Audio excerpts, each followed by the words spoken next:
Today we're going to be talking about trauma and intergenerational trauma and how to break the cycles of intergenerational trauma and create new patterns that are much healthier. We know that many of you are dealing with very difficult family situations. If you know us, I see you, Sylvia, community are dealing with very difficult exes, whether it be in the family court system or in parenting, co-parenting situations. So I'm so glad that Dr. Sylvia is with us today to talk about trauma, because I feel like one of the biggest things that I worried about, and especially that many of you worry about, is how can I prevent my kid from going through the same stuff? Like, I want it to stop here. So, Sylvia, before you even introduce yourself, can you just say, like, what does intergenerational trauma actually mean? So intergenerational trauma basically means patterns that are passed down through epigenetics, literally like coding in our DNA, and we see patterns through generations. So at least 3 generations back, you'll see, whether you were adopted or you were connected to biological parents, you see those patterns, at least with your grandparents, your parents, and yourself. So these intergenerational patterns are not only survival strategies that are encoded in our DNA, but they're also learned and modeled or caught or taught behaviors that we learn in these environments in our family systems. And some of us are unconscious to them because they were modeled. This is the way our family is. This is what we do. It wasn't challenged. And sometimes we unconsciously continue to transmit it down to our next generations, if you do, have children. And I've just seen both science, epigenetics prove it, and as a family therapist, I'm always so in awe and also just like surprised when I do a genealogram, which is basically like a family tree for patterns of relationships. I see these patterns repeat themselves time and time again. And it's not only just patterns of behaviors, but sometimes preferences. And so I've seen it, yes, both as a therapist and also from the science, proven that these patterns continue to repeat themselves and get passed down through generations.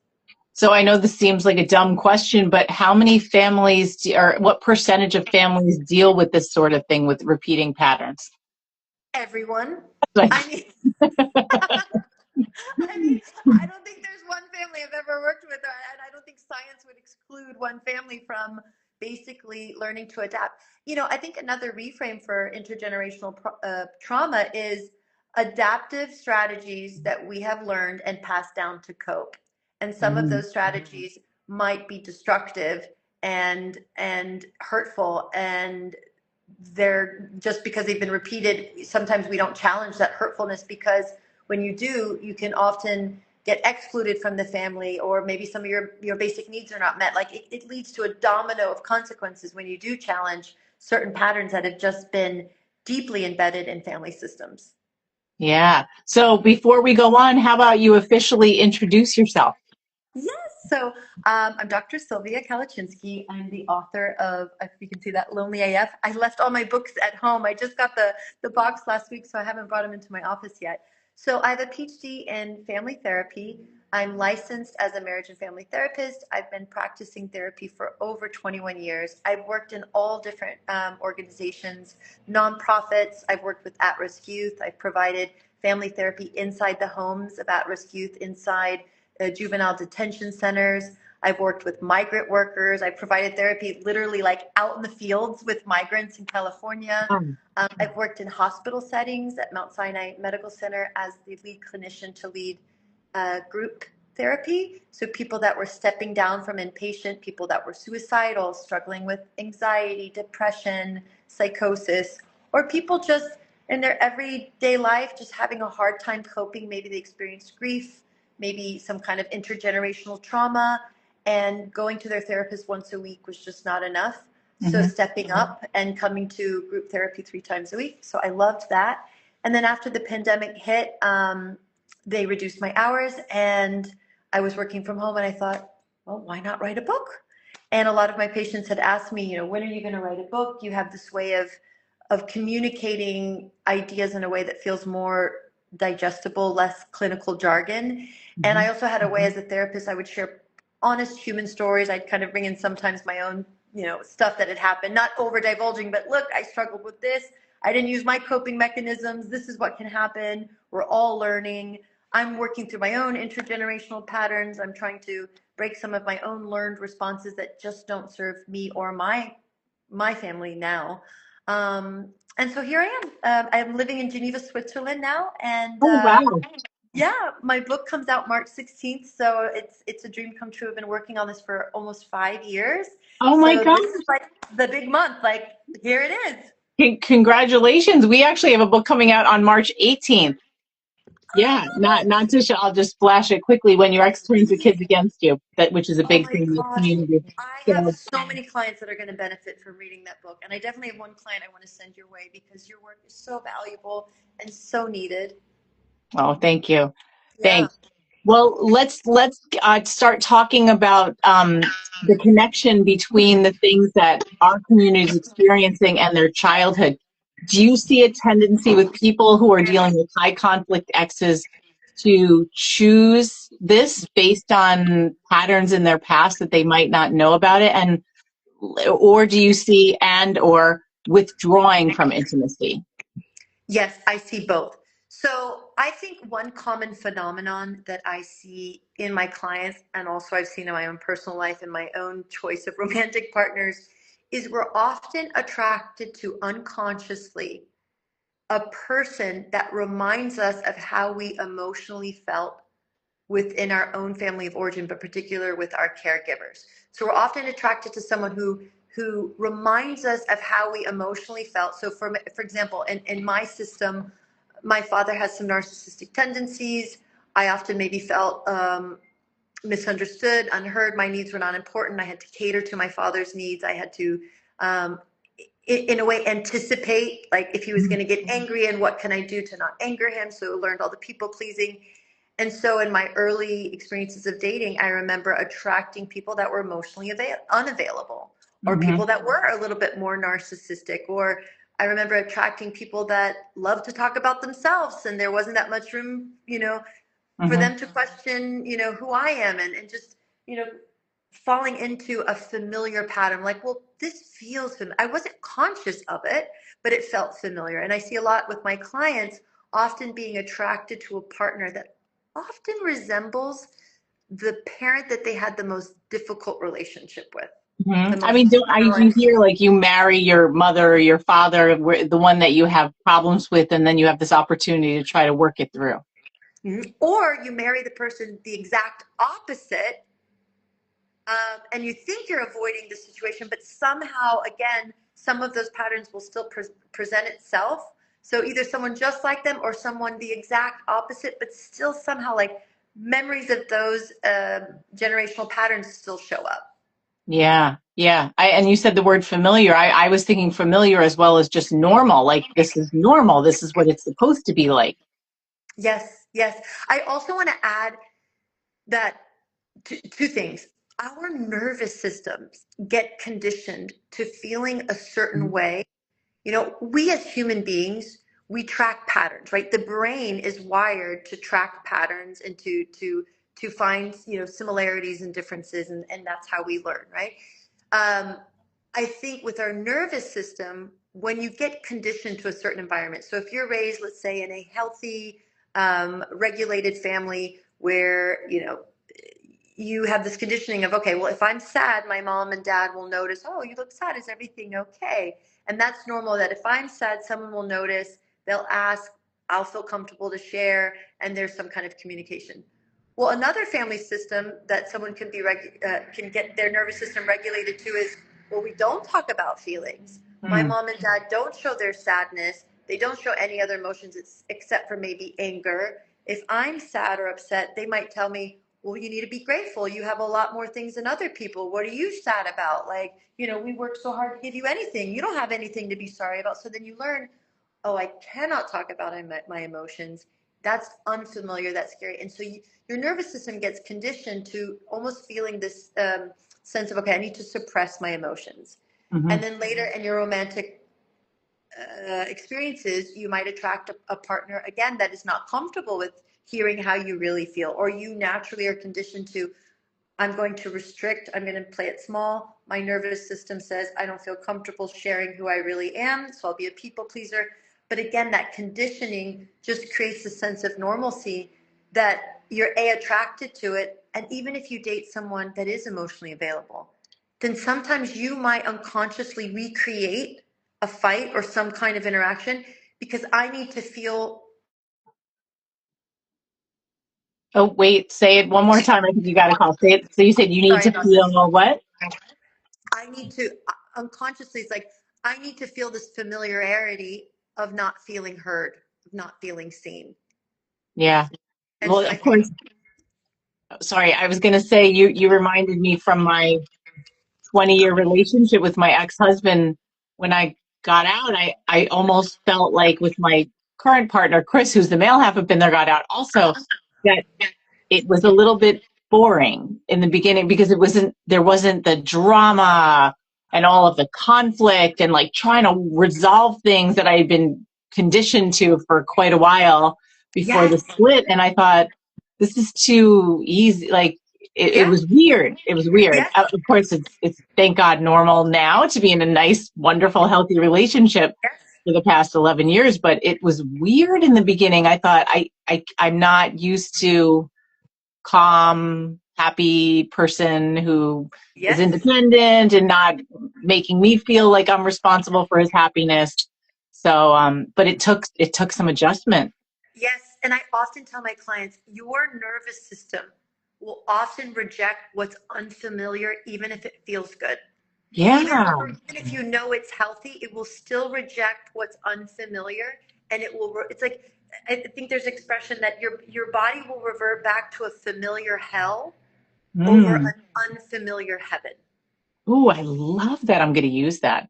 Revert to a familiar, a familiar hell, other than a unfamiliar heaven. Unfamiliar heaven. Oh my gosh, that's a great one. Yeah. Wow. What are some misconceptions about trauma or intergenerational trauma that you see a lot that people think, oh, it has to look like this? Yes.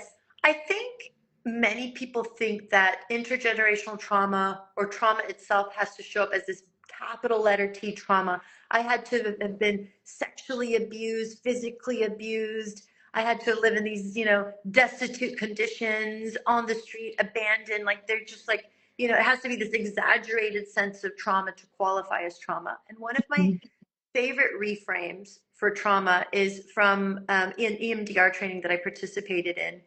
And they said, trauma can be categorized as anything that felt too much for too long, or anything that felt too little for too long, Mm-hmm. or anything that felt wait, now I'm getting wait, too much for too long, too little for too long, too little for too long, or I forgot the third one. But even just those, Yeah. like too Yeah. much for too long or too little for too long, I Mm-hmm. think we can relate to that on many different levels. And I think understanding that there's little T traumas and big T traumas. A little T trauma could be, moving to a new school when you were a child and you didn't have any friends, and maybe people made fun of you, and you internalize that sense of not belonging as, I'm a weirdo, or I'm not lovable, etc. Big T, somebody close to you that died, or um, maybe you did have an abusive parent or a narcissistic parent, and you experience constant invalidation. But I think it doesn't have to be in general just this big event or this big T trauma that happened. Little traumas can affect our nervous system, the way we relate, how we learn to protect ourselves, etc. Yeah, I know we see amongst our clients is a tendency to minimize. Mine's not that bad.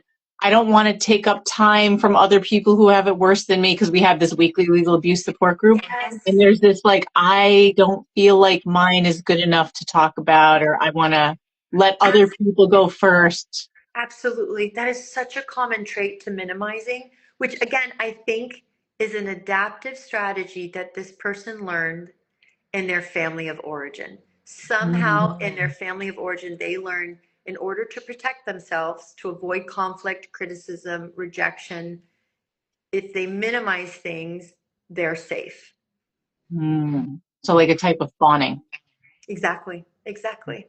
Yeah. Wow. So I was thinking, I explained that our audience are people dealing with very difficult exes in the legal system, or there's the threat that they're going to bring them in the legal system. So they're living with a high level of vigilance or hypervigilance, because it's like, when's the next bomb that's about to drop, even when nothing is happening, just because of the dynamic in the relationship. So let's say that they have, well, most of them do have children. How Yeah. can they parent effectively, or how can they take care of themselves living in this state, living on adrenaline, as I did too, for years, where you're just like kind of holding your breath and waiting for something bad to happen? Yeah. I think really contextualizing that you're in a freeze state. Your amygdala is hijacked, this almond shaped part of, little thing inside your brain that really is constantly scanning for any kind of threat.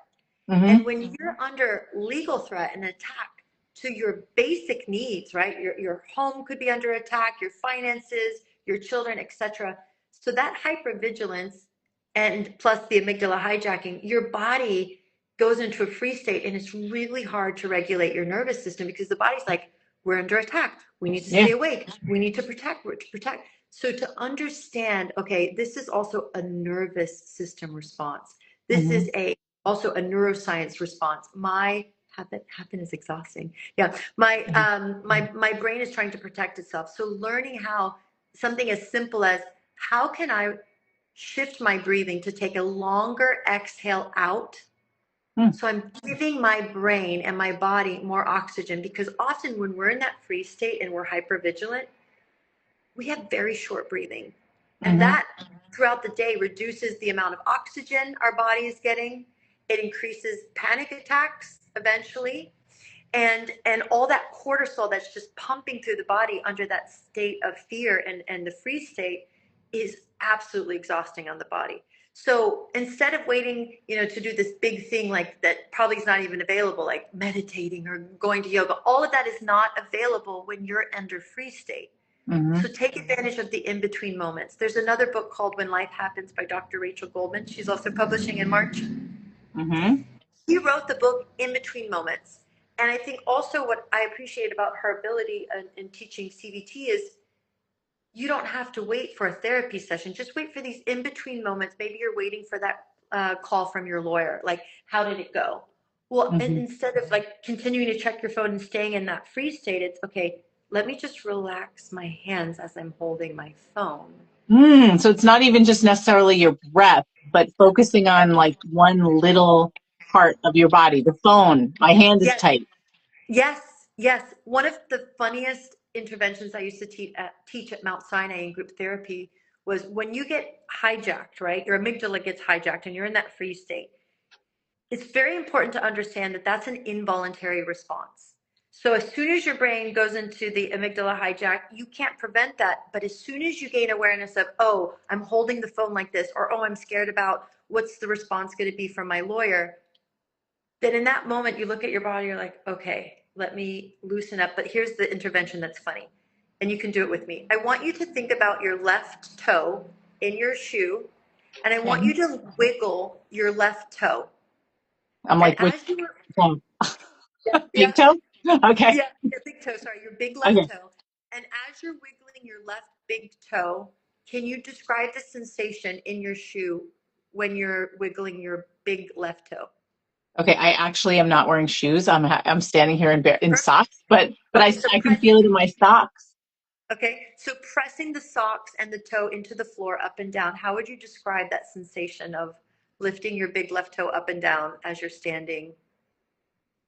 It's making me focus on it, and like I can't think of anything else. That's exactly what it's supposed to do. So what happens is when you're focused on that, and you can't think about anything else, this frontal lobe of your brain opens up. So when we're in the amygdala hijack, frontal lobe executive functioning shuts off, offline. Hmm. And that is a survival technique, because when we're under attack, we can't be creatively thinking like, I wonder if I run left or I run right. Which way is better to avoid the bullet? No, you just you just react right away. Yeah. So when you're moving your left big toe, and it doesn't matter if it's the left or the right, but when you Mhm. are so focused and you can't think about anything else, frontal lobe goes on, executive function turns on, and that focus that's required helps you regulate the emotions, but particularly the emotion of fear or anxiety. And so I it'll love that. take your anxiety from maybe like a 10 to a 9. Or So even just a 45. little bit of progress. Yes, yes. And that's, I mean, I think that's the most realistic expectation that we can have with an intervention when you're under constant stress, hypervigilant, there's so much uncertainty, your nervous system is just overloaded. And then you just say, okay, hold on, let me relax my hand. Let me focus on my big left toe. Let me just give myself 30 seconds to interrupt and focus on something else.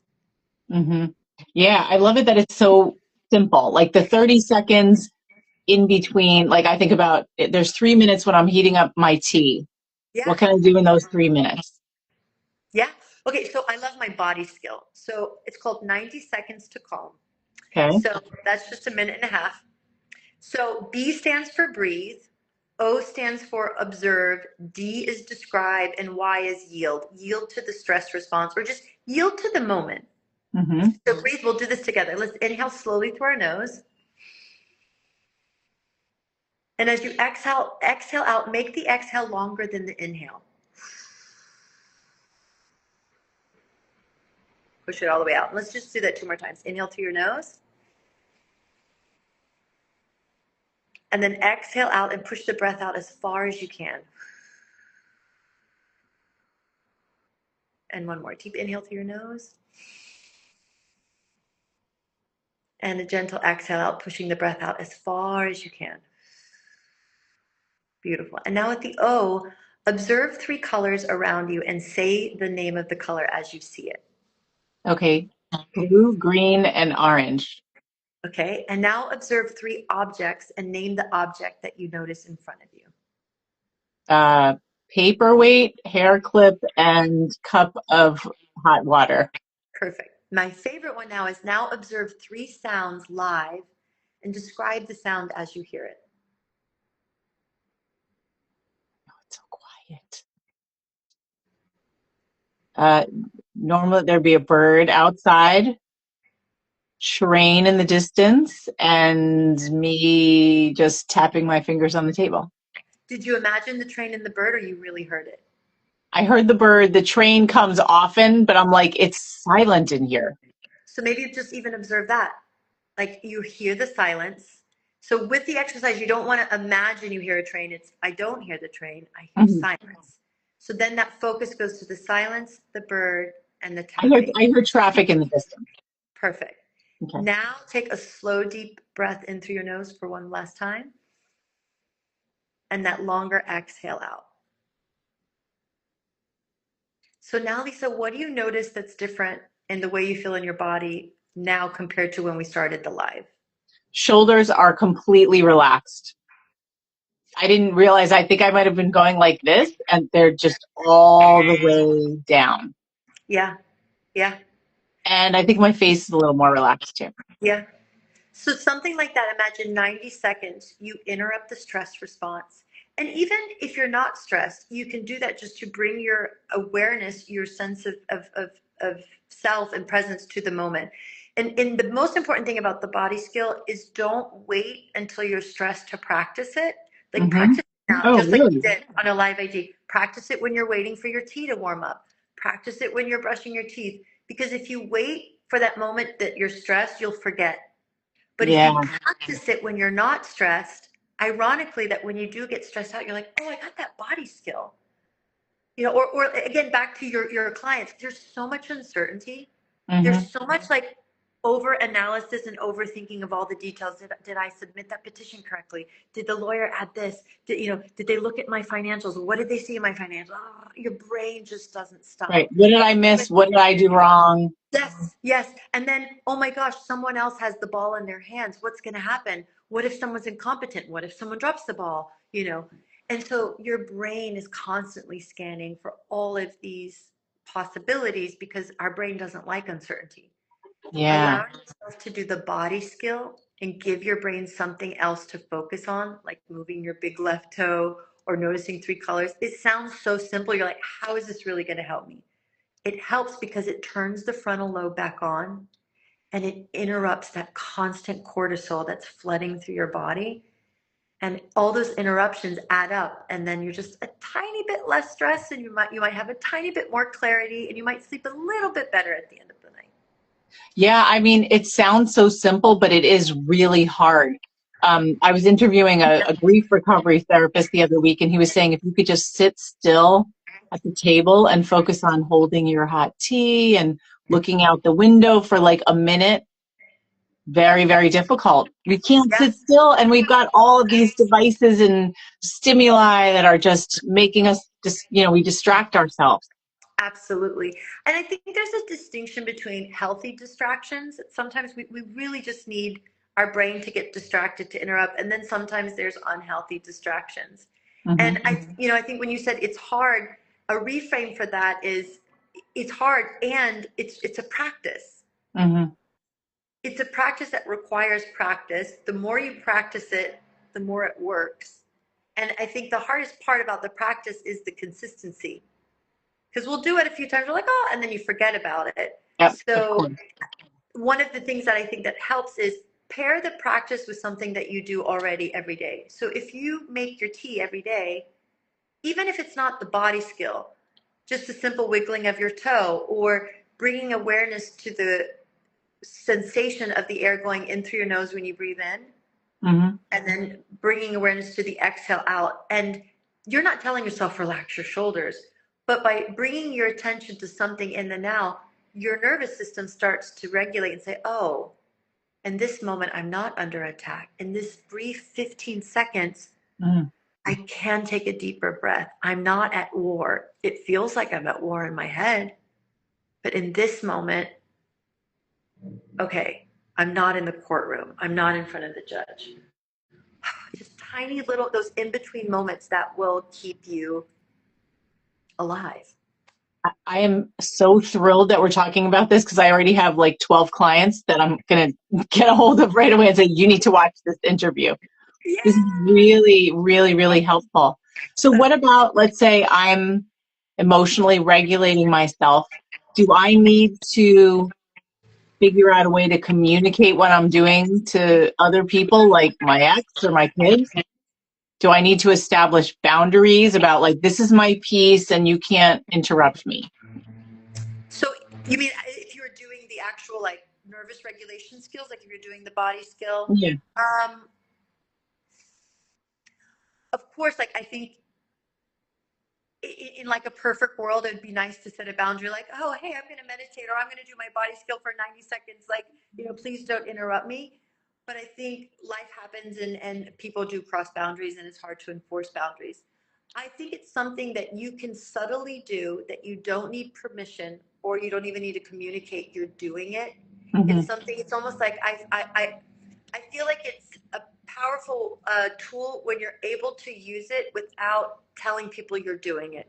So Mm-hmm. you can be in a meeting. Let's say somebody is in a mediation or a deposition or whatever it is, and their heart's racing and they're like, oh my gosh, I'm about to have a panic attack. Yeah. You don't need to tell the lawyer, excuse me, I just need 90 seconds to do my body skill. Please, nobody interrupt me. It won't land the same way, but they're talking, and then you just quietly in your mind say, I'm going to notice three colors in this room. The lawyer has a red tie. The woman has a yellow notebook. There's a blue pen.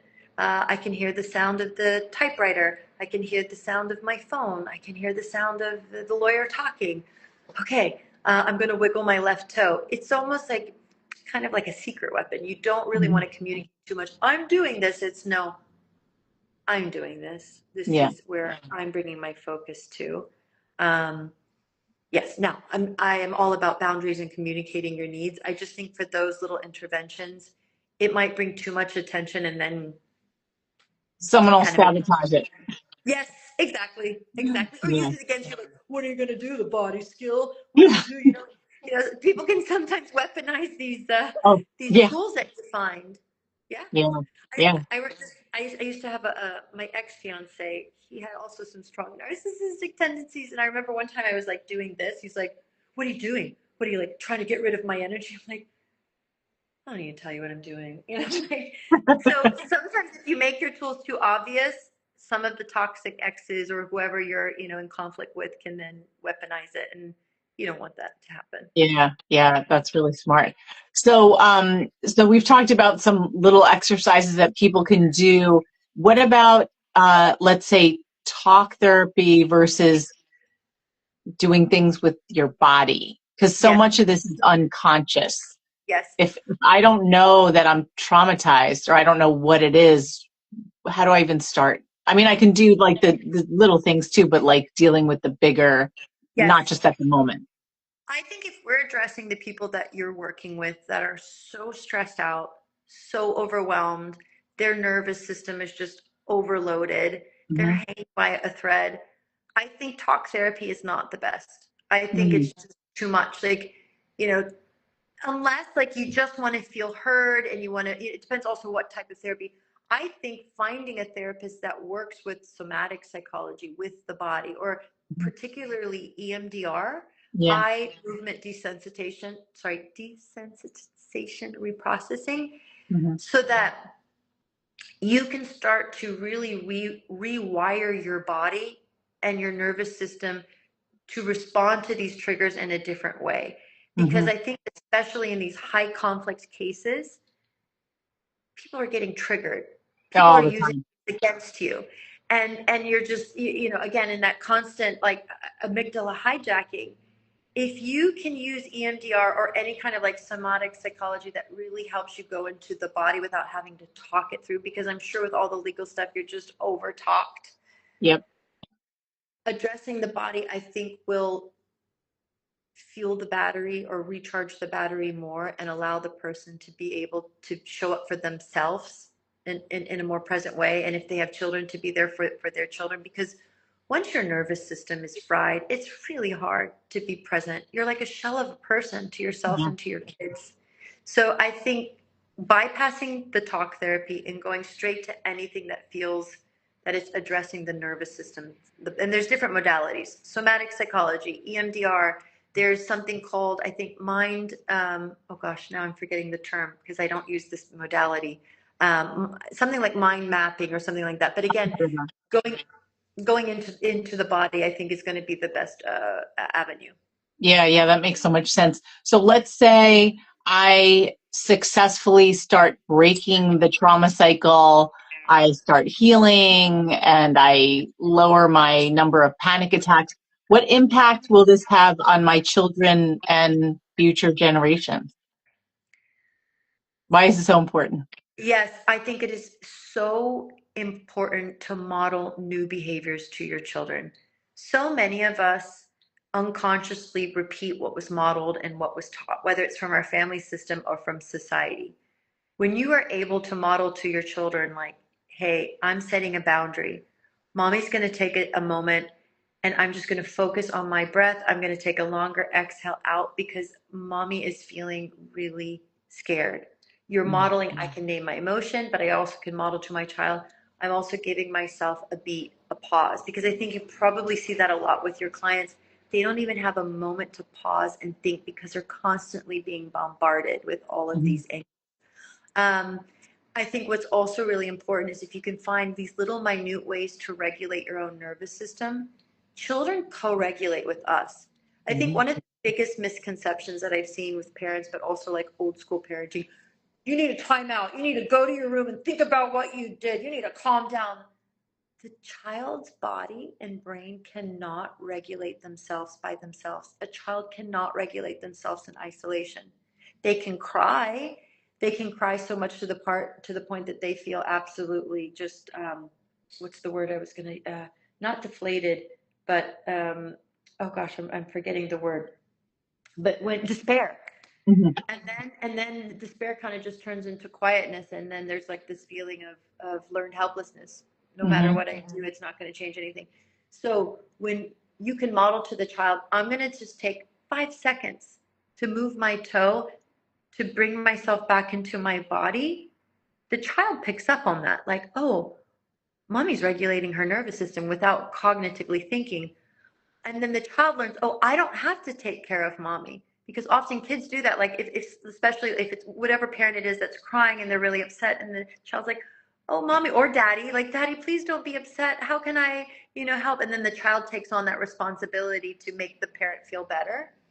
So by modeling, like, I can regulate my nervous system, you can still be the child.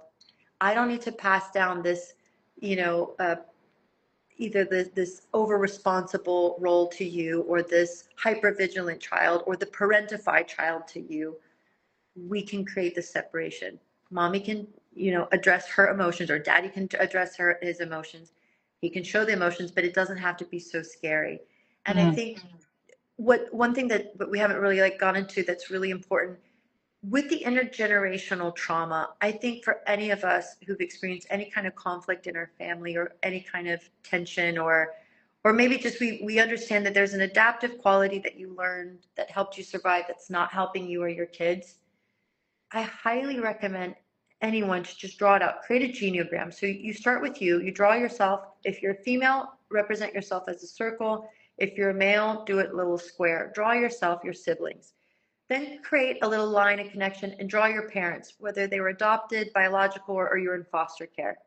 Then draw your paternal side's parents and your maternal side's parents. So you have both sets of grandparents, and then draw your great grandparents. So just put them all on a piece of paper. And then I want you to think about, look at each generation and think like, how did I learn to survive in my family system? What were some of the rules?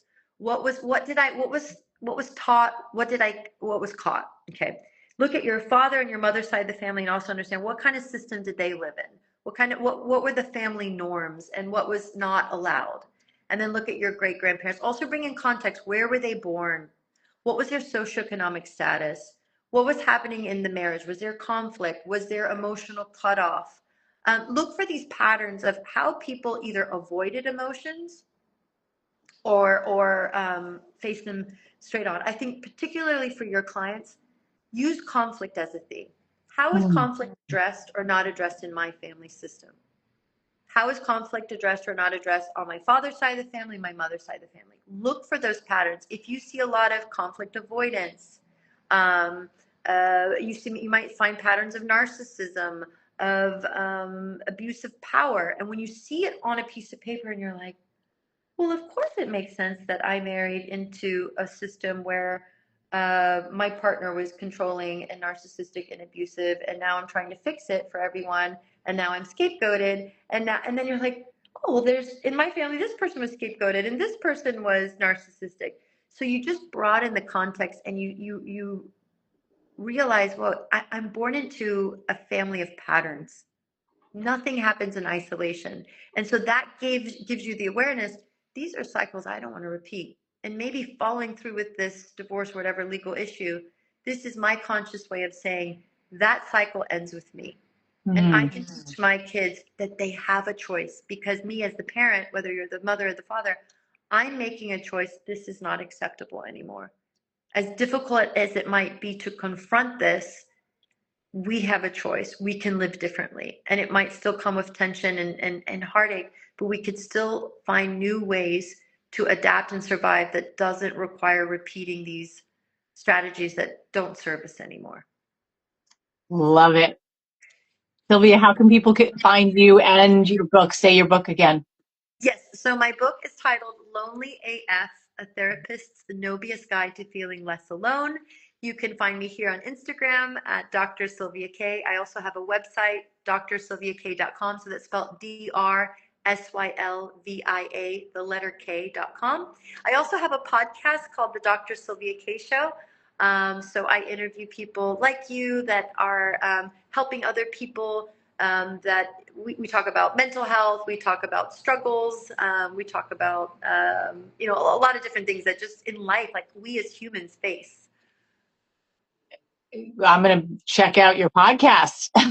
maybe I could be in the hot seat. Now you get out of the hot seat. I'd love for you to be on the show. There's so many valuable, I think, tools and interventions that you have to offer, and I definitely have a lot of clients that will benefit from hearing your strategies and your personal story. It's so helpful. I think when we hear someone else that has gone through a similar situation, we feel less alone. And I think Mhm. there's so much we can learn when other people share their stories. So I thank you so much for also being so open and transparent with your journey.